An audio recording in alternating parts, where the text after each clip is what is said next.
Click the bell icon to get latest videos from Ekeeda. Hello friends, today we will discuss about a proportion known as TLB Reach, that is a metric, what it is used for and how it is implemented to increase the TLB reach to actually make the system performance improvement.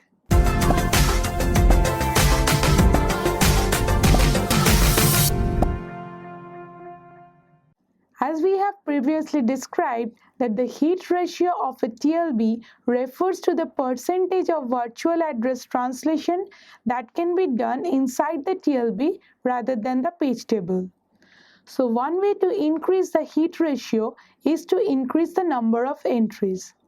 As we increase the number of page entries in the TLB, obviously the percentage will increase, thus resulting in the increase in the heat ratio. Now suppose if we are having a condition where the TLB reach, which is a metric and similar to the TLB heat ratio.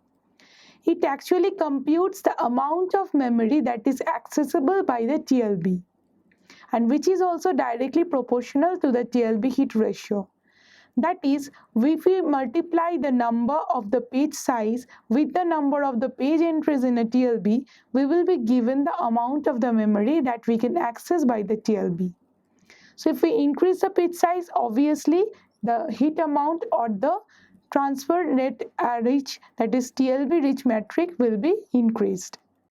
Now suppose whenever a working set of a process is considered and included in the TLB, then it is considerable that the TLB can calculate the amount very easily.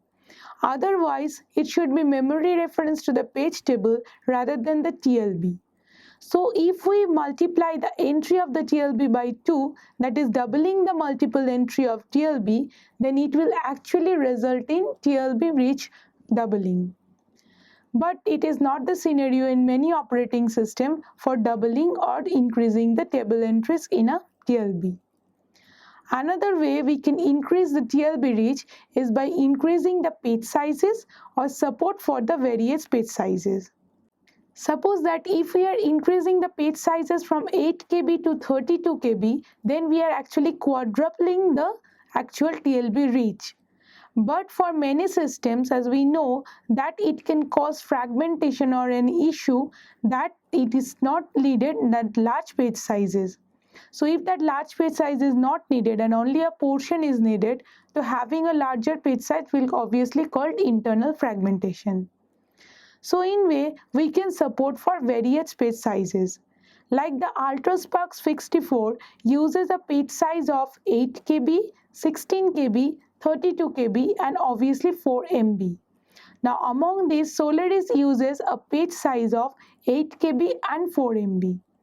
So too, by using this translation of a 64-bit entry in a TLB, the TLB reach for an 8 KB of pages will be 256 bytes and obviously 4 MB or 4 into 256 MB of a 4 MB page size.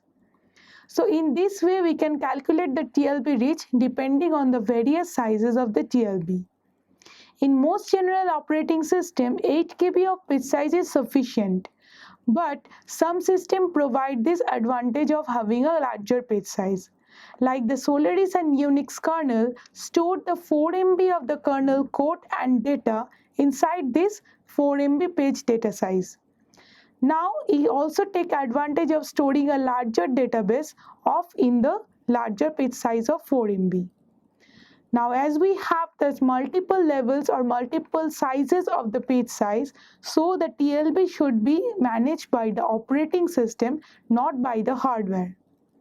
For example, there will be one field for the TLB which will calculate the size of the frame for each page table entry in that particular TLB. So as we know that the TLB is now managed by the operating system, not the hardware, so it can cost in performance. But increase in the heat ratio and also the TLB reach offset the cost of performance. And nowadays a trend moves towards for setting TLB and managed it by operating system rather than was the previous applications like hardware as well. Thank you for watching this video. Stay tuned with Ekeeda and subscribe to Ekeeda.